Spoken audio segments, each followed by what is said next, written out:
नमस्कार. सखी सह्याद्रीमध्ये मी रूपलक्ष्मी चौगुले शिंदे आपल्या सगळ्यांचं मनापासून स्वागत करते. मंडळी, आधुनिक जीवनशैलीमध्ये, स्पर्धेच्या युगामध्ये, ताणतणावाच्या या काळामध्ये प्रत्येकाला स्पर्धेमध्ये यशस्वी व्हायचंय, पहिलं यायचंय, सगळं काही मिळवायचंय. पण हे करत असताना आरोग्यरूपी जे शस्त्र त्याच्याकडे आहे ते नीट असायला हवं की नाही?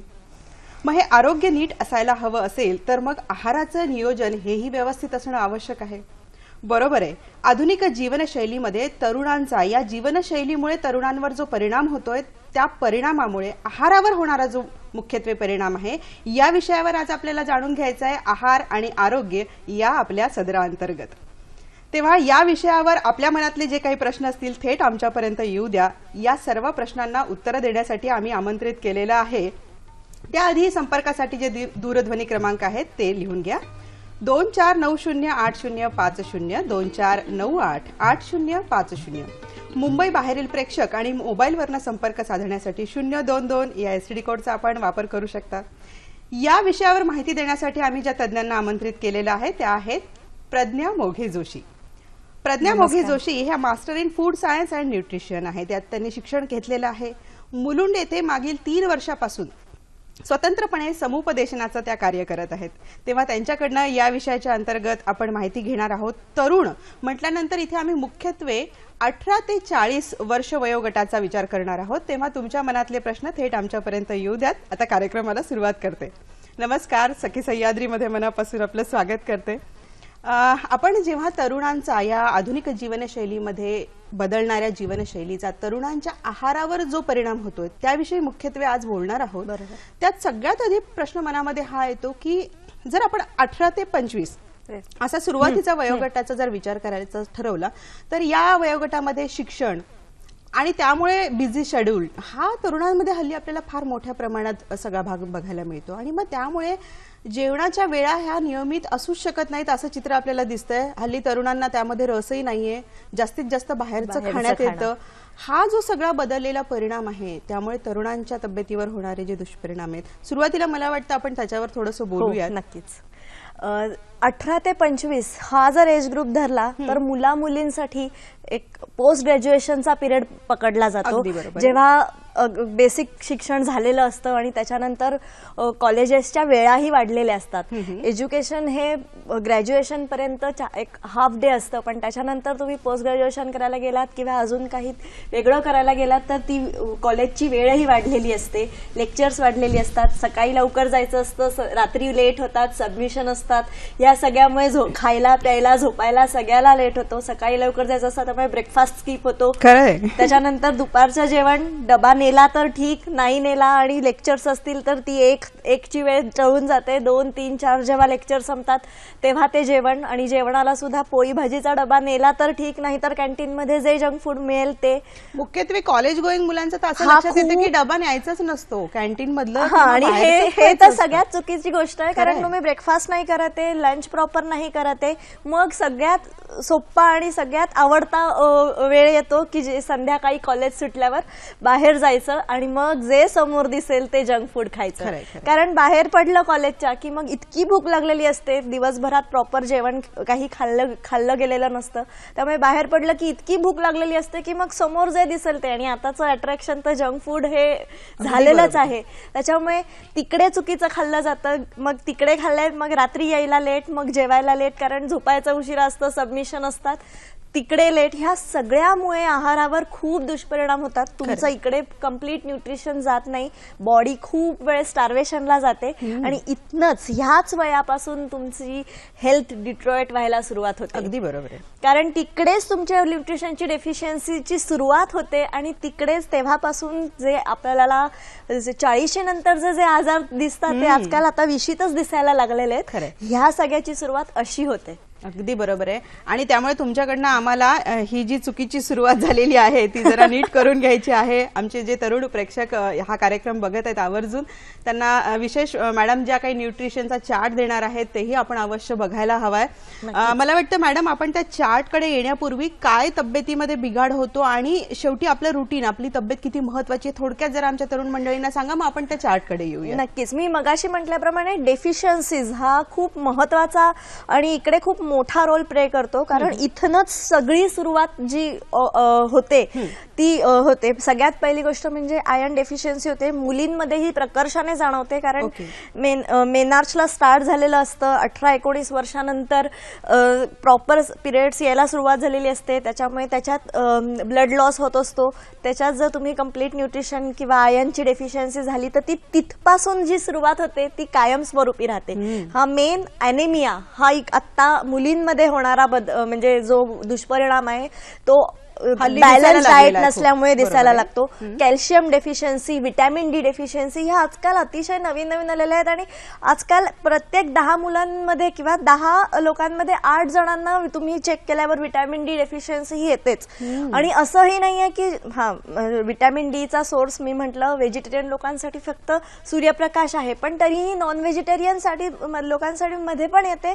याचं कारण तुम्ही जे नॉनव्हेज खाताय त्याच्यातनं व्हिटॅमिन डी प्रॉपर मिळत नाही. कारण तुम्ही त्या फॉर्म मध्ये फिश मध्ये जे असतं ते त्या फॉर्म मध्ये खाल्लं जात नाही. तुमचं फॅटच त्याने वाढतं नॉनव्हेज खाणाऱ्यांमध्ये सुद्धा. त्यामुळे असं राहिलेलं नाहीये की मी व्हेजिटेरियन आहे म्हणून व्हिटॅमिन डी डेफिशियन्सी येईल, नॉनव्हेज खाते म्हणून येणार नाही. तर आजकाल सरसकट सगळ्यांमध्ये खूप कॉमन कॅल्शियम आणि व्हिटॅमिन डी डेफिशियन्सी दिसून येते आणि त्याच्यामुळे फ्रॅक्चर्स होणं, लिगामेंट्स हे खूप फ्रिक्वेंटली जाणवतं ह्या एज ग्रुपने. जे खेळतात किंवा ज्यांचा स्टॅमिना नाही आहे आणि जे स्पोर्ट्स पर्सन आहेत त्यांना खरंच एनर्जी लागते, ज्यांच्याकडे मसल मास नाही आहे किंवा कॅल्शियम आणि व्हिटॅमिन डी ची डेफिशियन्सी आहे त्यांची सतत लिगामेंट्स इंजुरी तुम्हाला झालेली दिसते ह्या ह्याच्यामुळे. त्यामुळे हा एक मेजर आहे.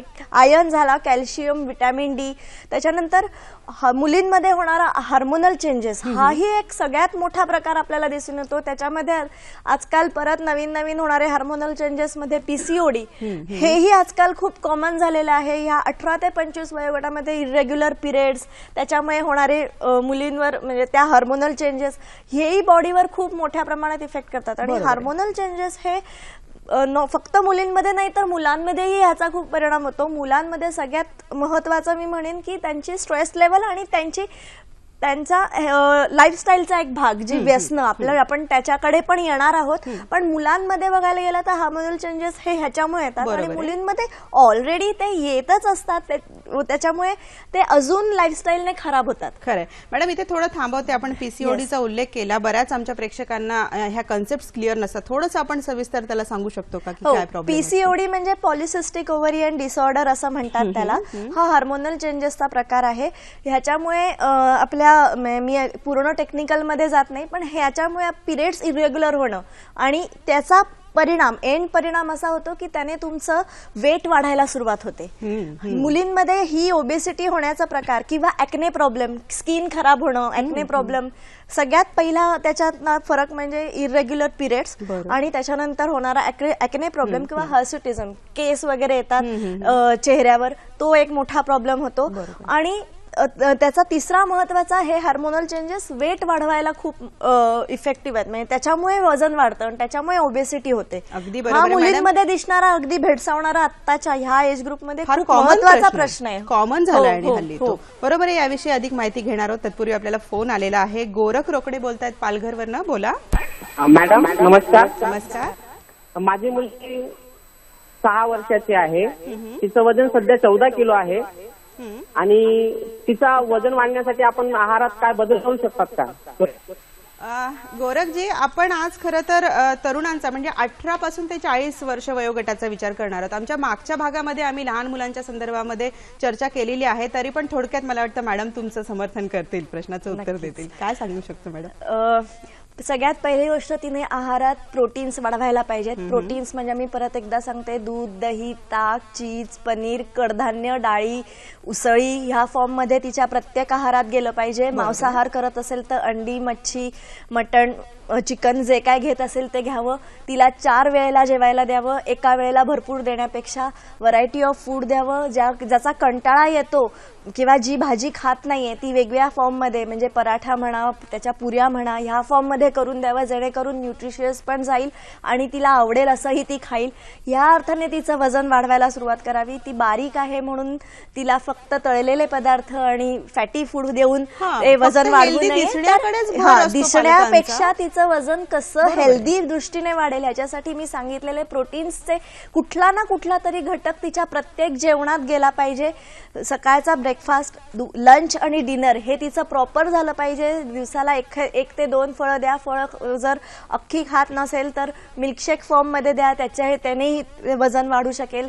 ड्रायफ्रुट्स खात असेल तर ड्रायफ्रुट्सचा लाडू, घरी बनवलेल्या पिठांचे लाडू अशा प्रकारे तिला द्या की जेणेकरून तिचं वजन वाढेल. मला काय वाटतं, सतत प्रेक्षकांचे जे प्रश्न येतात त्याच्यावरनं एक लक्षात येतं की मुळात पालकांमध्येच हा अवेअरनेस वाढवण्याची गरज आहे की आता माझा मूल कुठल्या एज मध्ये आणि त्याला कॅलरी रिक्वायरमेंट किती आहे, किती आवश्यक आहे, त्यानुसार मी त्याच्या आहारात कसा बदल करू, याचा अवेअरनेस थोडा कमी पडतो. आपण तरुणांच्या विषयी आज चर्चा करत आहोत. 18 ते 40 वयोगटातला आपण सुरुवातीला आपण बोलतो 18 ते साधारणतः 25 वयोगटामधले जी मुलं आहेत, जी तरुण पिढी आहे, आपल्या देशाची भावी सगळी आशा त्यांच्याकडे केंद्रित झालेली आणि आपला देश तरुणांचा देश आहे, त्याच्यामुळे यांचं आरोग्य नीट असणं आवश्यक आहे. मॅडम, त्या दृष्टिकोनातनं कॅलरी रिक्वायरमेंट्स कशा बदलतात जरा आमच्या तरुणांना? नक्कीच. आपण मागच्या वेळेला मुलांसाठी काय कॅलरीज रिक्वायरमेंट होत्या किंवा बाकीच्या न्यूट्रिएंट्सची काय रिक्वायरमेंट होती ही बघितली. यावेळेला आपण 18 ते 40 किंवा ह्या वेळेला म्हणजे ह्या वयोगटात 18 ते 40 मध्ये वाढ कंप्लीट झालेली असते. जी रिक्वायरमेंट असते ती फ्लक्च्युएट होत नाही खूप जास्त. ती रिक्वायरमेंट स्टॅग्नंट राहते 40 पर्यंत. परत नंतर ओल्ड एज मध्ये ती परत कमी जास्त होते. पण आत्ताची जी रिक्वायरमेंट आहे त्याच्यात फारसा फरक होत नाही, कारण तोपर्यंत मोर ऑर लेस 90% ते आपण 95% म्हणूया वाढ पूर्ण झालेली आहे. मॅडम, थोडंसं थांबवते, हा महत्वाचा मुद्दा आहे, याच्यावर सविस्तर बोलणं आवश्यक आहे. तत्पूर्वी एक फोन खोळंबलाय, तो घेते आणि पुन्हा आपल्या या मुद्द्याकडे आपण येऊयात. रुपाली शिंदे पुण्यावरनं बोलतीये, बोला. नमस्कार मॅडम. नमस्कार, बोला, प्रश्न विचारा आपला. चला. मी पोलिसात जॉब करते, तर आमची वेगवेगळ्या शिफ्ट मध्ये ड्युटी असते नाईटला, तर आम्ही आहाराबद्दल काय काळजी घेतली पाहिजे? अगदी बरोबर, छान प्रश्न आहे तुमचा रुपाली, याला उत्तर देतील मॅडम. आपण येणारच होतो या करिअरच्या बाबतीत जो आपण मुद्दा घेणार होतो त्यामध्ये आपण ह्या विषयाकडे येणार होतो की वेगवेगळ्या शिफ्ट मध्ये काम करावं लागतं, कामाचे वेगवेगळे प्रकार आहेत, त्यावर त्यावेळेस आपण व्यवस्थित बोलू. तत्पूर्वी रुपालीला आपण थोडक्यात काही मार्गदर्शन करू शकतो? वेगवेगळ्या शिफ्ट म्हणजे जर सकाळची शिफ्ट असेल तर तुम्हाला ब्रेकफास्ट कॅरी करून घ्यावा लागेल. सकाळी लवकर जायचं असतं त्यामुळे पटकन बनवायला वेळ नसतो.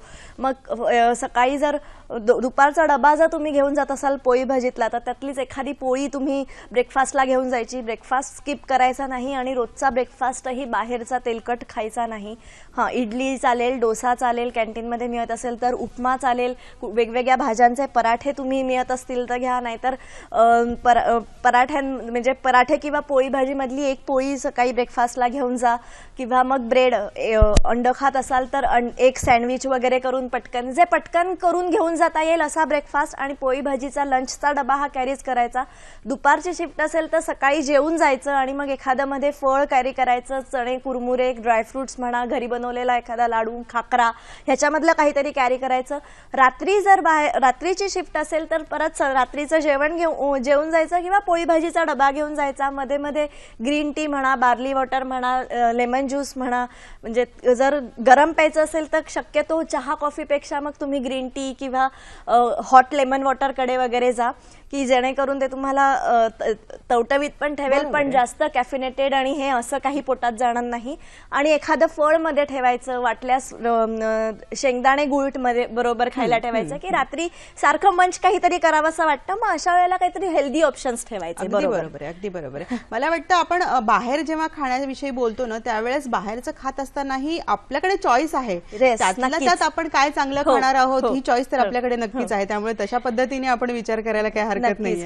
मॅडम, आपण कॅलरीज रिक्वायरमेंटच्या संदर्भात बोलत होतो, तिकडे आपण बोलूयात पुन्हा. कॅलरीज रिक्वायरमेंट मी चार्ट फॉर्म मध्ये दाखवू इच्छिते. ह्याच्यात ह्या चार्ट फॉर्म मध्ये आपल्याला मेन आणि वुमनच्या म्हणजे त्यांच्या वर्क पॅटर्न प्रमाणे, म्हणजे सेडेंटरी, मॉडरेट आणि हेवी या वर्क पॅटर्न प्रमाणे हा चार्ट तुम्हाला दिसत आहे, कॅलरीज आणि बाकीच्या न्यूट्रिएंट्सची रिक्वायरमेंट. आता ह्याच्यात सेडेंटरी, मॉडरेट आणि हेवी दिसत आहे. आता सेडेंटरी मध्ये कोण कोण मोडतं ते मी सांगते. शिक्षक, टेलर, पोस्टमॅन, एक्झिक्युटिव्ह ऑफिसर किंवा रिटायर्ड पर्सन हे सेडेंटरी मध्ये मोडतात. मॉडरेट मध्ये मोडणारे इलेक्ट्रिशियन, टर्नर, फिटर, मच्छीमार किंवा वेल्डर, शेतकरी हे सगळे मॉडरेट मध्ये मोडतात. आणि हेवी मध्ये मोडणारे तुमचे कन्स्ट्रक्शन वर्कर, लाकूड तोडे किंवा दगडफोड, जे खूप जास्त हेवी काम करतात ते हेवी मध्ये पडतात. त्याप्रमाणे म्हणजे स्त्रियांची आणि पुरुषांची दोघांची रिक्वायरमेंट वेगवेगळी आहे, न्यूट्रिएंट्स आणि कॅलरीजची सुद्धा. आपण ते चार्ट फॉर्म मध्ये मी दाखवलेलं आहे, तुम्ही व्यवस्थित ते बघू शकता. अगदी बरोबर आहे मॅडम. मला वाटतं यांनी बऱ्यापैकी अवेअरनेस आला असणार आहे. आणि आणखी आपण स्पेसिफिकली बोलूयात की जास्त श्रम करणारं जे काम करतात त्यांनी आणखी कॅलरीजमध्ये कशा पद्धतीने वेगळा विचार करायला हवा याविषयी आपण सविस्तर बोलणार आहोत. तत्पूर्वी एक फोन आलेला आहे, बघूयात ते काय म्हणतायत ते. भालचंद्र देसाई बोलतायत कोल्हापूर. भालचंद्र देसाई, आमची मालकी 36 वर्षाची आहे. बरं. 36 वर्षाची आहे आणि तिच्या हातापायातून कळा मारतात. तिच्या हातापायातून कळा मारतात, कळा असा. बरं बरं बरं, हा दुखतंय. कळा मारतात, तिचे हार काय बदल करावा? बरं, नक्की. काय सांगता येऊ शकतं? आय थिंक ती कॅल्शियम डेफिशियन्सी असू शकते. आणि 36 वर्ष म्हणजे मला माहिती नाही, मेनापोजला तसा वेळ आहे, पण तरी त्यांची हिस्ट्री जर अर्ली मेनापोज कडे असेल तरी सुद्धा ही म्हणजे हा प्रॉब्लेम येऊ शकतो. 40च्या जवळपास येणाऱ्या बायकांना आजकाल कॅल्शियमचा हा कॉमन प्रॉब्लेम झालेला आहे. तर त्यांनी कॅल्शियम वाढवण्यासाठी दूध, दुग्धजन्य पदार्थ घेतले पाहिजेत. नाचणी हा उत्तम सोर्स आहे कॅल्शियमचा, त्यामुळे नाचणीची भाकरी, नाचणीचे डोसे, नाचणीचं आंबील या फॉर्म मध्ये त्यांनी वाढवावं. कॅल्शियम पालेभाज्यांचा आहारात समावेश करून घ्यावा. ह्याप्रमाणे त्यांनी कॅल्शियमची रिक्वायरमेंट वाढवू शकतात ते आहारात ह्या सगळ्या पदार्थांचा समावेश केल्यानंतर. पण तरीही एकदा बोन डेन्सिटी टेस्ट करून घ्या त्यांच्यात किती कॅल्शियम डेफिशियन्सी आहे. जर आहारातनं ती कॅल्शियम डेफिशियन्सी मीट होत नसेल तर त्यांना तुमच्या जनरल प्रॅक्टिशनर जे डॉक्टर आहेत त्यांच्याकडे जाऊन तुम्हाला कदाचित कॅल्शियम सप्लिमेंटेशन पण सुरू करावी लागेल. तर ते तुम्हाला व्यवस्थित सांगू शकतील की तुम्हाला सप्लिमेंटेशनची गरज आहे की तुम्ही आहारातनं घेताय तेवढं पुरेसं आहे. अगदी बरोबर आहे. मला वाटतं अनेक स्त्रियांचा हा प्रश्न असू शकतो. आज त्या निमित्ताने त्यांनाही बऱ्यापैकी मार्गदर्शन मिळालेलं आहे. तत्पूर्वी आपण आता इथे थांबणार आहोत छोट्याशा विश्रांतीसाठी. मेकिंग ऑफ सिरियल रात्र वणव्याची. नसे आग कोठे तरी रात्र पेटे, नसे आग कोठे तरी रात्र पेटे. ही रात्र वैराची, ही रात्र वणव्याची. ओ रात्र वैराची, ही रात्र वणव्याची. ओ वणवा कसा कुठे पेटला हा, जळले कुणी जाळले कुणा. ही रात्र वैराची. मेकिंग ऑफ सिरियल रात्र वणव्याची प्रसारण 26 जानेवारी आणि 27 जानेवारी दुपारी 3:30 वाजता. पुनःप्रसारण याच दिवशी रात्री 8:30 वाजता फक्त सह्याद्री वाहिनीवर. आता आपल्या कार्यक्रमाला सुरुवात करते. आजच्या आपल्या सखी सह्याद्रीच्या विषयाला, चर्चेला पुन्हा एकदा सुरुवात करते. मॅडम, ब्रेकला जाण्यापूर्वी तुम्ही छान युवकांना मार्गदर्शन केलेलं आहे, पण अजून एक महत्त्वाचा जो मुद्दा आहे तिकडे मला तुम्हाला वळवायचा आहे, तो म्हणजे मग जर असे बदल झालेले आहेत, वेळ मॅनेज करणं तरुणांसाठी थोडं अवघड झालेलं आहे आहाराच्या दृष्टिकोनातून म्हणते मी, तर अशा वेळी काही टिप्स आपण त्यांना देऊ शकतो का? हो, नक्कीच. कॉलेज गोईंग मुलांसाठी सगळ्यात मेन डबा कॅरी न करणं हा मोठा हे झालेला आहे. तिकडे जरा मुलांनी थोडंसं लक्ष द्यावं की शक्यतो घरचं फूड किंवा घरचा डबा किंवा घरचं काय व्यवस्थित जे बॅलन्स डाएट आहे ते घ्यायचा प्रयत्न करावा. त्याने तुमची स्ट्रेस मॅनेजमेंट पण होते, तुमचं कंप्लीट न्यूट्रिशन असल्यामुळे लक्ष पण लागतं, तुमचं अभ्यासावर मग तुम्ही पूर्ण कॉन्सन्ट्रेशन पण करू शकता आणि बाकी होणारे जे आहारामुळे शरीरावर होणारे परिणामही तुम्ही कमी करू शकता. हो, हे सगळं करू शकता, पण मग नक्की काय करायचं हा एक प्रश्न मनात असेल तर त्याच्यासाठी काय करायचं. तर म्हणजे कॉलेजला जाणाऱ्या मुलांनी त्यांच्या डब्यात किंवा त्यांच्या बॅगेमध्ये रोज एखादं फळ तरी कॅरी करावं, किंवा चिक्की म्हणा किंवा लाचगिऱ्याचा लाडू म्हणा, घरी बनवलेल्या पिठांचा लाडू म्हणा, असं कुठला तरी ड्राय स्नॅक्स कॅरी करावा. म्हणजे बाहेर जाऊन प्रत्येक वेळेला वडा समोसा आणि असं काही खायची वेळ येणार नाही. पटकन ते 2 ब्रेकच्या मध्ये किंवा लेक्चर्सच्या मध्ये ते तोंडात टाकू शकतात आणि तेवढेही बॉडी स्टार्वेशनलाही जात नाही. बाहेर जायचं असेल तर कोल्ड्रिंक्सच्या ऐवजी नारळ पाणी म्हणा, लिंबू सरबत म्हणा, अशा प्रकारे नॅचरल्स याचा तुम्ही उपयोग करा की जेणेकरून कोल्ड्रिंक्सची एरिएटेड ड्रिंक्स वगैरे तेही जाणार नाही, त्याच्यातनं चांगलं काहीतरी मिळेल. किंवा अगदीच फार काही नाही तर ऑप्शन नसेल तर फळांचा ज्यूस वगैरे घेऊ शकता. बाहेर खायचीच वेळ आली तर बाहेर खायचं असेल तर सँडविचकडे जा, साऊथ इंडियन पदार्थांकडे जा, अशा पदार्थांकडे लक्ष द्या जे फक्त एम्प्टी कॅलरीज जंक फूड कडे न जाता हे असे हेल्दी ऑप्शन्स ऑप्ट करा. बरं बरं, आपल्याशी किशोर नगरकर वरळीवरनं बोलू इच्छित आहेत, बघूयात ते काय म्हणतायत. नमस्कार. नमस्कार. नमस्कार. ऍडोलेसन्स मध्ये माझा मी एज ग्रुप म्हणतो तो 14 ते 18 वर्ष. तर ह्याच्यामध्ये जे हार्मोनल चेंजेस होतात त्या हार्मोनल चेंजेसचा जो प्रकृतीवरती परिणाम होतो तर त्याच्यावरती उपाय म्हणून तुम्ही काय आहार सजेस्ट कराल? आभारी आहे. बरं बरं, धन्यवाद. मला वाटतं आपण थोडक्यात माहिती दिलेली आहे, पुन्हा एकदा काही सांगता येऊ शकतं का? इथे महत्वाचा न्यूट्रिएंट ठरतो तो म्हणजे प्रोटीन. कारण प्रोटीन हा हार्मोनल चेंजेस करण्यासाठी किंवा त्याच्या प्रोटीनच्या याच्यावर हार्मोनल रिक्वायरमेंट्स किंवा चेंजेस होत असतात. त्यामुळे आहारात मी परत म्हणते प्रोटीन्स जे काही मी सांगितलेत, दूध, दुग्धजन्य पदार्थ, डाळी, उसळी, नॉन व्हेजिटेरियनसाठी अंडी, मांस, मच्छी, मटण, चिकन ह्या फॉर्ममध्ये प्रोटीन्स घेणं आणि ते सुद्धा बॅलन्स आणि क्वांटिटी आणि हे दोन्ही महत्वाचं आहे. क्वालिटी आणि क्वांटिटी. नॉनव्हेज घेत असाल तर क्वालिटी ही तेवढीच इम्पॉर्टंट आहे. सो योग्य प्रमाणात प्रत्येक मीलमध्ये ह्याच्यातलं काहीतरी असणं खूप इम्पॉर्टंट आहे. कारण प्रोटीन हा महत्वाचा घटक असतो जो हार्मोनल चेंजेसला खूप रिक्वायर्ड असतो. किंवा त्याची डेफिशियन्सी असेल तर हार्मोनल चेंजेस खूप चे परिणाम शरीरावर खूप वाईट होतात. अगदी बरोबर आहे. मला वाटतं आपण थोडंसं पुढे वळूयात मॅडम आता. आणि 25 ते साधारण 30 या वयोगटाचा जर आपण विचार केला तर करिअर, शिक्षण संपून नंतर करिअर किंवा मुलींच्या बाबतीमध्ये लग्न हा आता हाच वयोगट ठरवावा लागेल लग्नाचा. त्यामुळे या वयोगटामध्ये मुलींची लग्न हा एक महत्वाचा भाग असतो. आणि मग अशा वेळी म्हणजे शिक्षण संपल्यानंतर करिअरची एक दगदग संपल्यानंतर मग लग्नाचा विचार जेव्हा आज स्त्री करते तेव्हा पुन्हा आहार आणि तब्येत या विषयाकडे ती वळते. आणि प्रामुख्याने मग अशा वयामध्ये तिने आहाराचं कसं नियोजन करायला हवं, तिने किंवा त्यांनी मुलगाही असेल तर त्यांनी कसा विचार करायला हवा? ओके. आजकालच्या जगात किंवा बदलत्या जीवनशैलीमुळे एक पहिले 20 ते 22 किंवा 23 या वयात मुलींची लग्न होऊन जायची. पण आता ती 27-28 म्हणजे आपण 25 ते 30 एक ढोबळ मनाने बघायला गेलं तर ते 25 ते 30 कडे आलेली आहेत मुली सुद्धा लग्न. मुलं तर ठीक आहे पण मुलीही एवढ्या लवकर लग्न करत नाहीत. कारण सेटलमेंट आणि तुमचं शिक्षण हे प्रायोरिटीज बदल, त्यामुळे त्यांना वेळच मिळत नाही. आणि आहाराकडे किंवा तब्येतीकडे किंवा लग्नाच्या दृष्टीने विचार करताना मुली एवढा सगळा पिरियड गेल्यानंतर सडनली कॉन्शियस झालेले असतात की आता त्या तेवढ्या ह्याच्यात जर त्यांनी ते व्यवस्थित केलेलं नसेल तर तोपर्यंत वेट मॅनेजमेंट, पिंपल्स आणि स्किन हे सगळं एकदमच येतं त्यांच्याकडे.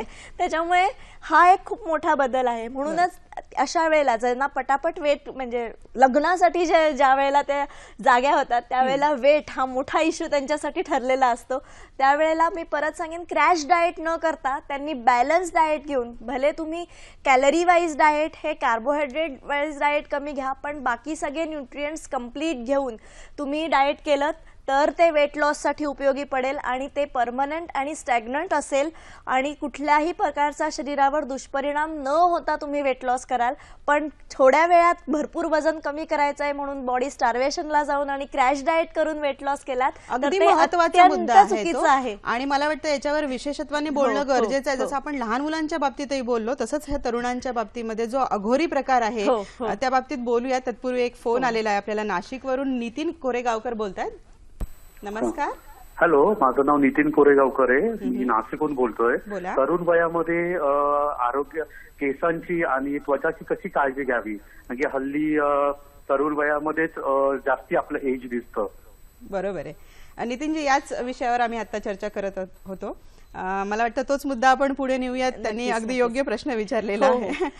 तर मला मुख्यत्वे सांगायचं की आता हा नितीनजींकडनं आलेला जो प्रश्न आहे म्हणजे मुलांना देखील हा खूप भेडसावणारा प्रश्न आहे. आपण मुलींबद्दल बोलतोय की लग्नाच्या वेळेस त्या कॉशियस होतात आणि स्किन, हेअर, वेट या बाबतीत त्या विचार करतात, पण हल्ली असं नाही. हल्ली सरसकट सगळेच जण भेडसावणारे हे प्रश्न आहेत. तर अशा वेळी आहार कसा उपयोगी ठरतो? अशा वेळी सगळ्यात म्हणजे मी वेट मॅनेजमेंट म्हणा किंवा स्किन आणि हेअरची काळजी हे सगळं करण्यासाठी काही टिप्स देते. सगळ्यात पहिले तुम्ही जेवण हे 2 मोठी मील्स न घेता स्मॉल फ्रिक्वेंट मील्सकडे या. दुसरा महत्वाचा मुद्दा, दिवसातनं 2 ते 2.5 लिटर पाणी हे गेलंच पाहिजे. त्याच्यामुळे तुमची त्वचा तुकतुकीत राहतेय, तुमचे केस पण चकचकीत राहत आहेत. ह्याचा त्याच्या नुसत्या वजनावर नाही किंवा हेल्थ चांगली राहण्यासाठी नाही तर तुमची स्किन आणि हेअरवर पण खूप चांगला परिणाम होणार आहे. तिसरं महत्वाचं, दिवसातनं 2 फ्रुट्स तरी खा आणि ती 2 फ्रुट्स कुठल्याही मोठ्या मीलमध्ये कंबाईन नाही करायची. फॉर एक्झाम्पल लंच, बरेच जणांना दुपारचं किंवा रात्रीचं जेवण झाल्यानंतर फ्रूट खायची सवय असते. ते फ्रूट तिकडे खाल्लं तर त्याचा काही उपयोग शरीराला, त्यातले जे न्यूट्रिएंट्स काही शरीरात ॲब्झॉर्ब होणार नाहीत.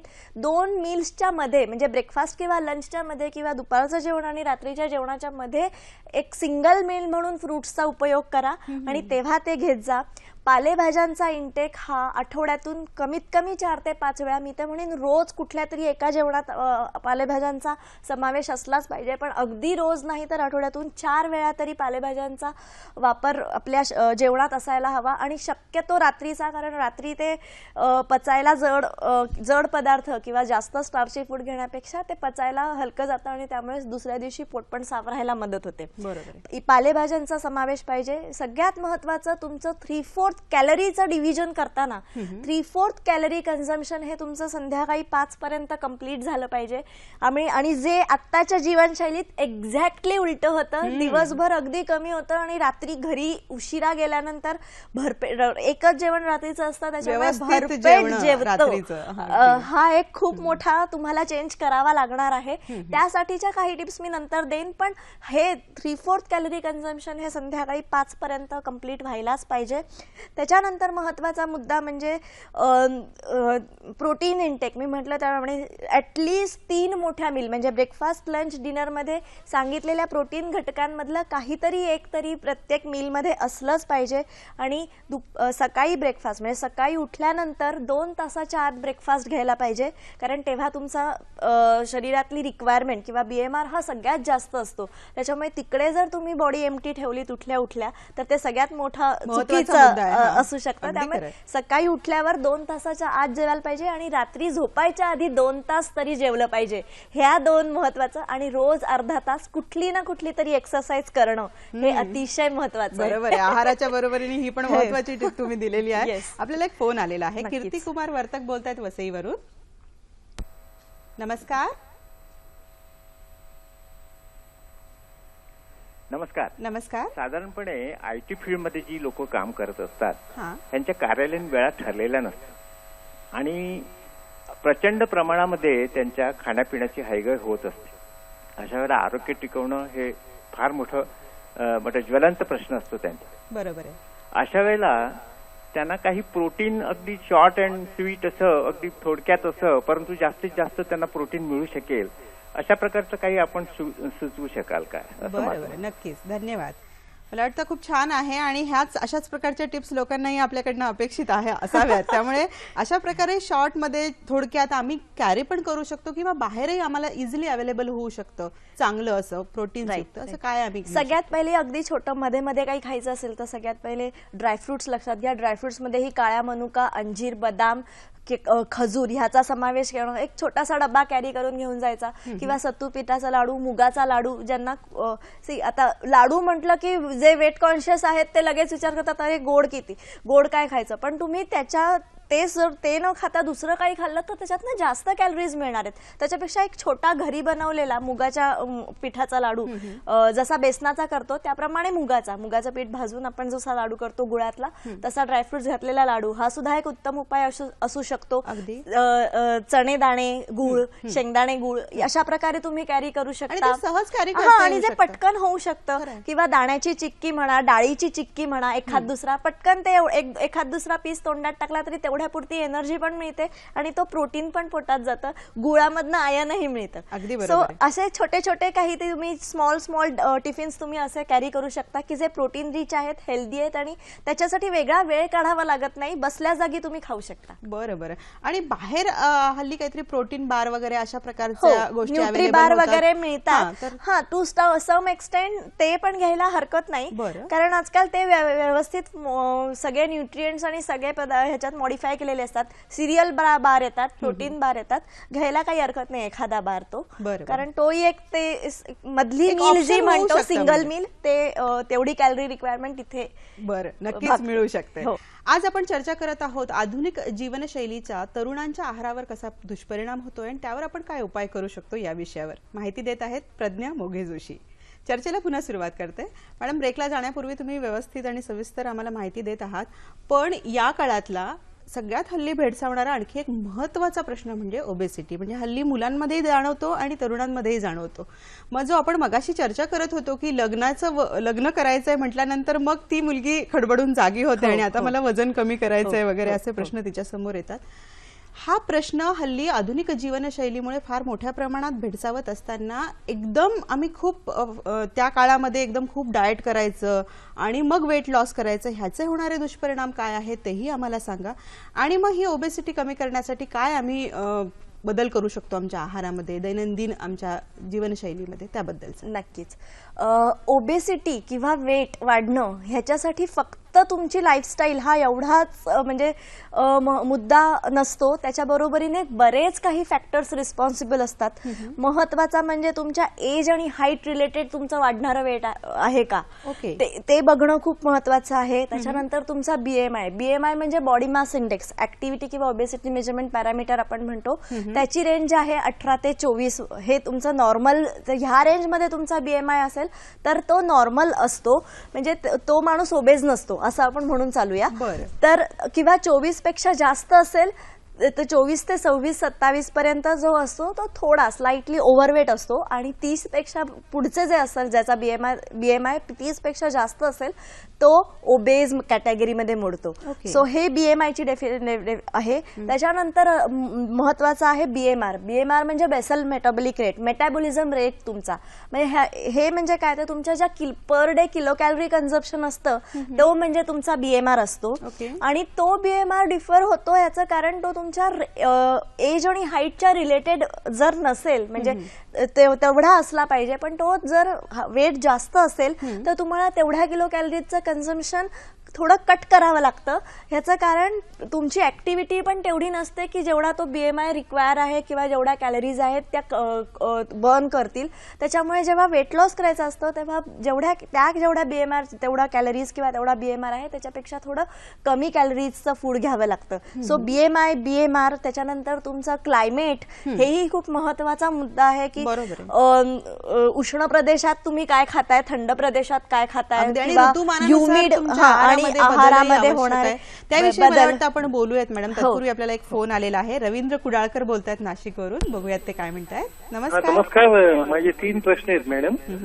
पहिला प्रश्न असा आहे की मला फिरतीच्या कामामुळे सतत बाहेरगावी जावं लागतं, त्यामुळे बाहेरचं खाणं हे क्रमप्राप्त होऊन बसतं. तर तेव्हा मी काय काळजी घ्यावी अशा प्रसंगी, हा पहिला प्रश्न. दुसरं म्हणजे असं की अनेकदा विरुद्ध अन्नाबद्दल ऐकलेलं असतं, तर विरुद्ध अन्न म्हणजे नक्की काय आणि ते कसं घ्यावं किंवा घेऊ नये याबद्दल मार्गदर्शन हवं होतं. आणि तिसरं असं की असं नेहमी म्हटलं जातं की नॉनव्हेज किंवा मसालेदार नॉनव्हेज खाल्ल्याने स्वभाव तापट होतो, यामध्ये कितपत तथ्य आहे?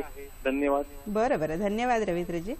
त्यांचा पहिला जो प्रश्न होता की बाहेरचं खाण्यात येतं जास्तीत जास्त, तर त्यावेळी काय आपण काळजी घ्यावी, मला वाटतं सुरुवातीला तुम्ही सांगितलेलं आहे, तरी आणखी काही थोडक्यात आपण सांगू शकतो का? हो. बाहेर गावी जावं लागतं सारखं आणि मग तिथे तुम्ही घरून काही फारसं कॅरी करून नाही नेऊ शकत, अशा वेळी आपण काय करू? अशा वेळेला ब्रेकफास्टला शक्यतो तेलकट तुपकट पदार्थांकडे न जाता ब्रेड, ब्रेकफास्ट सिरियल्स किंवा फ्रुट्स किंवा अशा प्रकारे जे ऑप्शन्स असतील त्याच्याकडे जावं, रादर खूप जास्त तेलकट खाण्यापेक्षा. त्याच्यानंतर लंचला शक्यतो, आता ते माहिती नाही त्यांचं कशा प्रकारची रुटीन असतं, पण शक्यतो कुठे जिथे जातील तिथे ग्रीन सॅलेड ऑर्डर करताना ग्रीन सॅलेड, गव्हाची तंदुरी रोटी असली तरी गव्हाची रोटी, डाळ नॉर्मल तडका असलेली केलेली म्हणजे असलेली डाळ वगैरे ऑर्डर करा.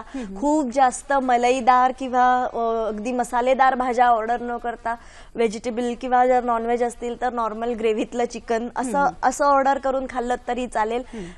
त्याच्यानंतर मध्ये 2-3 जेवणांच्या मध्ये एखादं फ्रूट, जर नाही फ्रूट झालं, शक्य नाही झालं तर ऍटलिस्ट पाणी भरपूर पित राहा, जेणेकरून तेवढं बॉडी रिहायड्रेट राहील.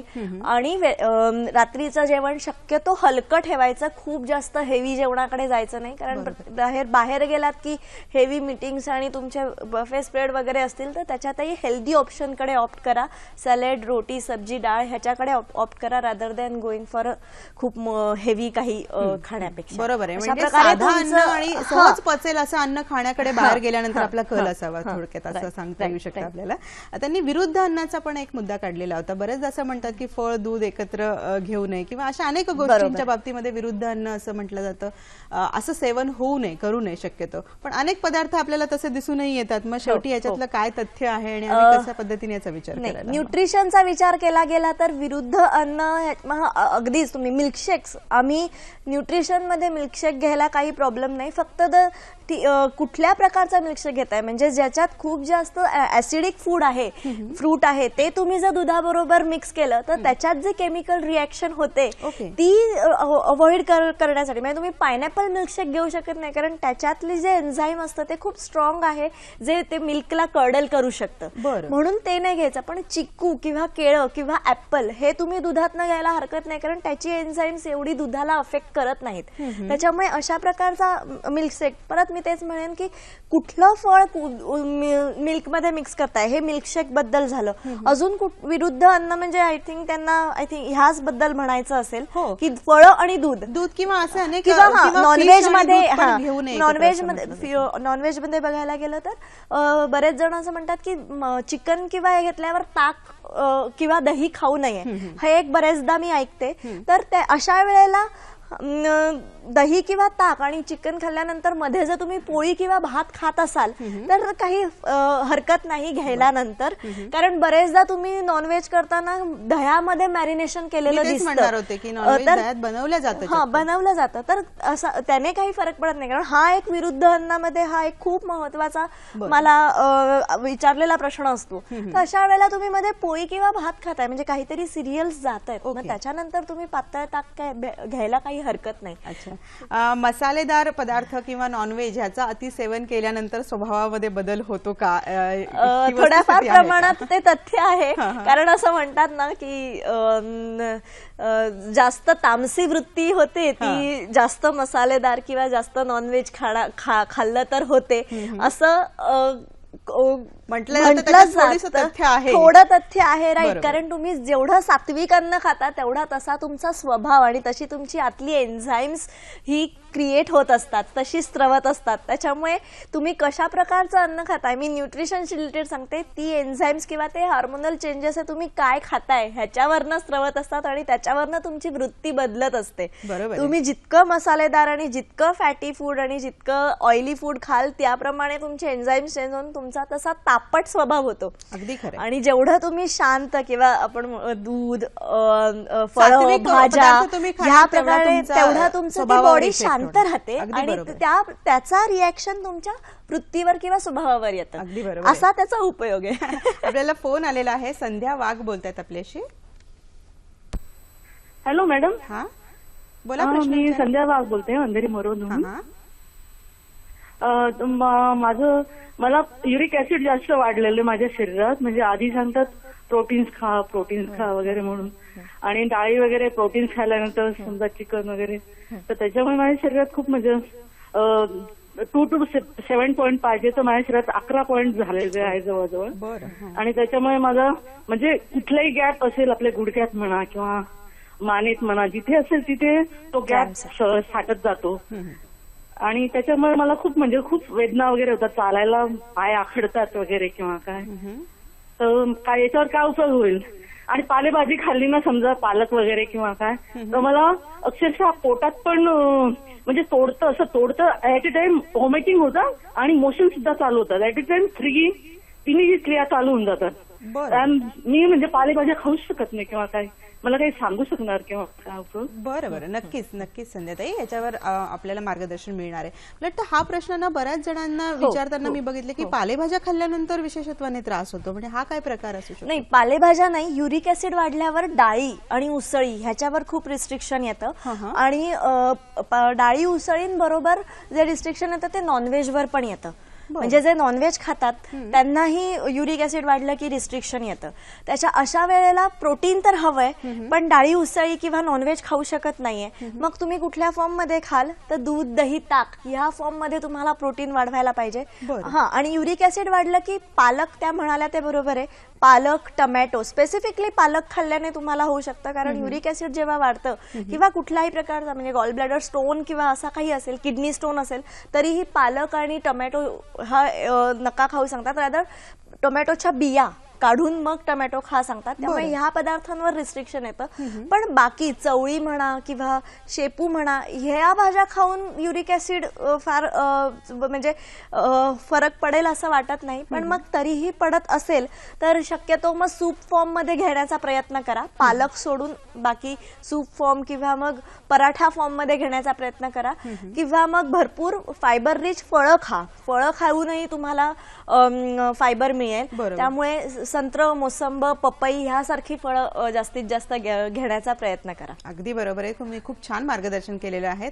अशीच माहिती आम्ही घेत राहणार आहोत. तत्पूर्वी थांबणार आहोत एका छोट्याशा विश्रांतीसाठी.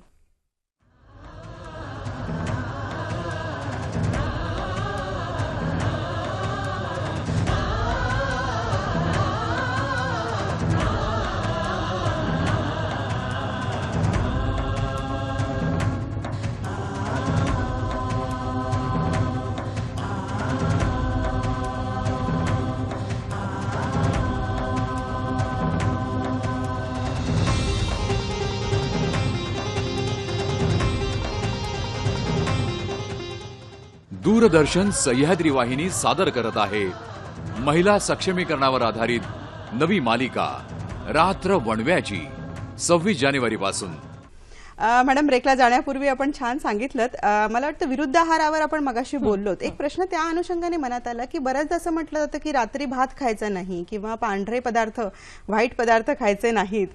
तर हे कितपत योग्य आणि याच्या पाठीमागे काय कारण आहे? रात्री भात खायचा नाही हे सगळ्यात पहिले म्हणजे जे वेट मॅनेज करतात किंवा ज्यांना कॅलरी कॉन्शियस आहेत, मी म्हटलं त्याप्रमाणे तुम्ही पोळी, भात, भाजी, जे कॅलरी कॉन्शियस त्यांनी पूर्ण जेवण जेवू नये. मग इधर त्यांनी पोळी खाल्ली तर मग भात खाऊ नये किंवा भात खाल्ला तर मग पोळी खाऊ नये. कारण कॅलरी मॅनेज करण्यासाठी आपल्याला 3/4 मील 5 पर्यंत घ्यायचंय आणि डिनर हे कमी असलं पाहिजे, कॅलरी वाईज सुद्धा आणि जनरल इनटेक सुद्धा. सो ज्यांना खायचा आहे किंवा ज्यांना वेटही कमी करायचं आहे त्यांनी एक पोळी आणि थोडासा एक पाववाटी किंवा अर्धी वाटी भात खायला हरकत नाही. पण भात अजिबातच खायचा नाही किंवा बाकीचे पांढरे पदार्थ अजिबातच खायचे नाहीत. पांढऱ्या पदार्थांमध्ये तूप किंवा साखर असं म्हणायला गेलं तर आता लहान मुलांना आपण पोळीवर तूप देतोच, तसं तसंच द्यायला काही हरकत नाही किंवा थोडंसं लावायला हरकत नाही, पण जे वेट कॉन्शियस आहेत त्यांनी शक्यतो हे घेऊ नये. का भात घेऊ नये याचं मेन कारण पण मी सांगते, कारण शक्यतो कॉम्प्लेक्स कार्बोहायड्रेट रात्री प्रेफर करावीत की जे तुमची सॅटिस्फॅक्टरी लेवल प्रोलॉंग करतात आणि तुमचं अन्नाचं साखरेत रूपांतर व्हायला वेळ लावतात, जेणेकरून ते फॅट डिपॉझिशन म्हणजे साखरेत रूपांतर होऊन फॅट डिपॉझिशन त्याचं कमी होतं. आणि आजकाल आपण ज्या फॉर्म मध्ये भात खातो त्याच्यात सगळं निघून गेलेलं असतं आणि फक्त स्टार्च उरलेला असतो. मग त्यापेक्षा पोळी खावी की ज्याच्यातनं ग्लुटेन आणि बाकीचे फायबर पण मिळते की त्याच्यामुळे ते तुमचं अन्नाचं साखरेत रूपांतर किंवा त्याच्यात व्हायला वेळ लागतो आणि त्याचा फॅट स्टोरेज मध्ये पण कमी हे होतं, म्हणून भात खाऊ नये असं म्हणतात. आणि ज्यांचं स्टेपल फूड आहे आणि जेवढी त्यांची ऍक्टिव्हिटी आहे किंवा त्यांची बर्निंग कॅपॅसिटी किंवा BMR हाय आहे त्यांनी लिमिटेड क्वांटिटीमध्ये भात खायला हरकत नाही. बरं, साखरही खाऊ नये असं म्हटलं तर वेट मॅनेजमेंट करताना त्याविषयी आपलं काय मत आहे हे मला जाणून घ्यायचं. तत्पूर्वी एक फोन आलेला आहे. पूनम जाधव दादरवरनं बोलतायत. माझं नाव पूनम जाधव, मी दादरवरून बोलतेय. हां बोला. माझं वय आहे 35 आहे. माझा प्रॉब्लेम असा आहे की माझे 1.5 वर्षापासून पिरियड्स म्हणजे रेग्युलरली येतात तसे, पण फक्त एकच दिवस हे होतं, म्हणजे जे 5-4 दिवस असायचं ते फक्त एकच दिवस असतं. तर त्यासाठी मला कुठला आहार घेता येईल? बरोबर आहे, नक्कीच. मला वाटतं या मुद्द्याकडे आपण येणारच होतो मॅडम. बरं झालं यांनी प्रश्न विचारला आणि त्या अनुषंगाने आपण आता त्या मुद्द्याकडे येऊ शकतो. कारण 35शी किंवा 40शीच्या जवळपास आल्यानंतर स्त्रियांमध्ये हा प्रश्न जो आहे, कारण मेनोपॉजकडे तिची वाटचाल सुरू झालेली असते, तर अनेक स्त्रियांना वेगवेगळ्या प्रकारे त्रास होत असतो. तर त्याविषयी आपण काय मार्गदर्शन करू शकतो की आहारात बदल करून आम्ही काही यात बदल घडवून आणू शकतो का? आयर्न किंवा आयर्न मेन जर ब्लिडिंग कमी होते तर आयर्न कमी असेल किंवा ॲनेमिक असेल कंडिशन तर त्यावेळेला सुद्धा ब्लिडिंग कमी होऊ शकतं. एक तर हार्मोनल चेंजेस 35 वय म्हणजे जर ती मेनापॉजकडे जर ती यायला लागलेल्या असतील तर तो एक हार्मोनल चेंजेसमुळे सुद्धा ब्लिडिंग कमी होऊ शकतं. पण जनरली मेन आहारात बदल करायचा असेल तर त्यांनी आयर्न लेवल चेक करून घ्या आणि ते नसेल तर त्यांनी म्हणजे जास्त आयर्न असलेले पदार्थ खावेत. काळ्या मनुका, खजूर, अंजीर यासारखे पदार्थ खावेत, पालेभाज्या भरपूर खाव्यात. अशा प्रकारे त्यांनी आहारात त्याचा समावेश करावा की जेणेकरून आयर्न वाढेल. आणि हेही करून म्हणजे हेही खाऊन जर आयर्न खूप कमी असेल, हिमोग्लोबिन लेवल खूप कमी असेल तर डॉक्टरांचा सल्ला घेऊन त्यांनी हिमोग्लोबिन वाढवण्यासाठी गोळी घ्यायला सुद्धा हरकत नाही. कारण 35 नंतर आयर्न कॅल्शियम डेफिशियन्सी नंतर एक 40 किंवा मेनापॉजला आल्यानंतर स्त्रियांना जनरल डॉक्टर एक कम्प्लीट हे न्यूट्रिएंट्सची किंवा कॉम्प्लेक्स विटॅमिन्स आणि मिनरल्सची एक गोळी सुरू करतात, जी मेनली कॅल्शियम आणि आयर्नसाठी ज्यांना ॲनेमिक कंडिशन आहे त्यांच्यासाठी सुरू करतात. सो एकदा हे आयर्न किंवा ॲनेमिक कंडिशन आहे का हे बघून घ्यावं आणि त्या रिलेटेड जास्त आयर्न असलेल्या पदार्थांचं सेवन करावं, जे आपण आहारात करू शकतो. अगदी बरोबर आहे. 35 ते 40 या दरम्यान अनेक आजार उद्भवतात, जसं आता आपण याविषयी बोललेलो आहोत, त्याविषयी आपण चर्चा करू. तत्पूर्वी मला एक जो महत्वाचा प्रश्न विचारायचा आहे, मला वाटतं अनेक आमच्या प्रेक्षकांच्या मनात तो असेल की वेट मॅनेजमेंट नेमकं आम्ही कसं करायचं हे थोडक्यात आधी सांगा, म्हणजे मग आपण त्या मुद्द्याकडे येऊयात. नक्कीच.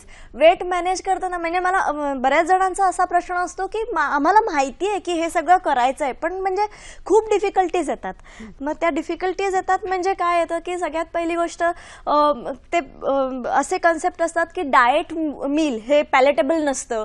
डाएट करायचं म्हणजे उपाशी राहणं किंवा डाएट करायचं म्हणजे ते मोनोटोनस होतं. हे असे खूप काय म्हणतात मिसकन्सेप्शन्स मनात असतात. पण खरं बघायला गेलं तर असं काही नाहीये. डाएट करायचं म्हणजे थोडं थोडं सतत खात राहणं. त्याच्यानंतर तुम्ही तुमच्याच पद्धतीने म्हणजे विशेषतः ज्या स्त्रिया नोकरी करतात, घर सांभाळतात, ह्यांच्यासाठी खूप टीडियस असतं हे सगळं मॅनेज करणं.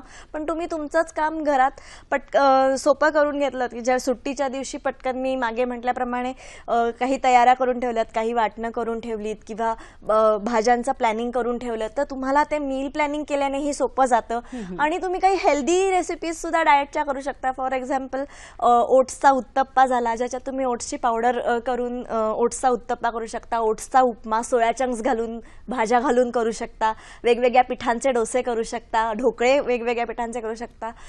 सगळे थोडक्यात काय तर मॅडम आपल्याकडे जे काही चांगले पदार्थ अवेलेबल आहेत त्याचा आपण थोडीशी प्री प्रिपरेशन करून ठेवायची आणि ऐन वेळेला फक्त त्याचा एक फायनल कुकिंग स्टेप करायची. बरोबर. अशाने सुद्धा तुम्ही तुमचं डाएट प्लॅनिंग व्यवस्थित करू शकता. आणि अगदी काही पदार्थ टोटली वजन कमी करण्यासाठी सोडण्याची गरज आहे का? जसं मी साखरेचा उल्लेख केला होता, अगदी पूर्ण टोटली कुठलेही पदार्थ सोडायचे नाहीत.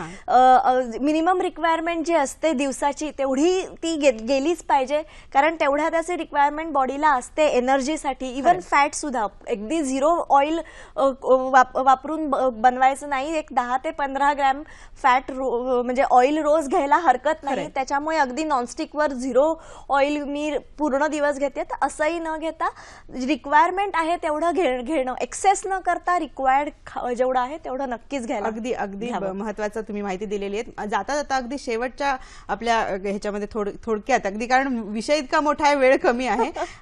जेव्हा 40 नंतर आम्ही वृद्धापकाळाकडे येतो तर त्याची जी आजारपणाची किंवा प्रॉब्लेमची सुरुवात आहे कुठेतरी तरुणपणीच झालेली असते मला वाटतं. तर मग त्यावेळेस काय नेमके आजार भेडसावतात आणि कुठल्या समस्या भेडसावतात आणि त्याचा आम्ही कसा विचार करायला हवा, अगदी थोडक्यात मला याची माहिती हवी. हो, मुलांमध्ये जी मी मगाशी सांगितलं नाही पण ते व्यसन जे असतात हे जी जर ती लागलेली असतील किंवा स्ट्रेस हा एक मोठा फॅक्टर असतो त्यावेळेला, तर तो कॅरी फॉरवर्ड होतो एक हायपरटेन्शन आणि त्याची कन्व्हर्जन होतं कोलेस्ट्रॉल. हायपरटेन्शन आणि कोलेस्ट्रॉल हा आत्ताची सुरुवात होते, जी पुढे जाऊन सीव्हीडी म्हणजे करोनरी हार्ट डिसीजची रिस्क वाढवण्यासाठी असतं. बऱ्याच प्रकारच्या डेफिशियन्सी मी मगाशी सांगितलं ते होतात. अशा प्रकारे पीसीओडी बायकांमध्ये पीसीओडी आणि मेनापॉज हे सगळे बदल होत असतात आणि त्या दृष्टीने त्याच्या आहाराचा परिणाम किंवा हेल्थ अशी डिट्रॉय होत असते. खरंय, अगदी खरंय. मला वाटतं आज तुम्ही तरुणांना खूप छान मार्गदर्शन केलेलं आहे आणि आता जर तरुणपणीच तुम्ही काळजी घेतली नाही तर वृद्धापकाळामध्ये आम्हाला त्याचे दुष्परिणाम भोगावे लागणार आहेत. ते कसे भोगावे लागतात, मग वृद्धापकाळी आम्ही काही आहारात बदल करून घेऊ शकतो का, याच विषयी पुढच्या भागामध्ये आपल्याला चर्चा करायची आहे. तेव्हा तुमच्या मनातले प्रश्न आमच्यापर्यंत येऊ द्या. तत्पूर्वी मॅडम आपण आलात आणि आज माहिती दिल्याबद्दल मी मनापासून आपले आभार मानते. धन्यवाद. भेटूयात पुढच्या कार्यक्रमात.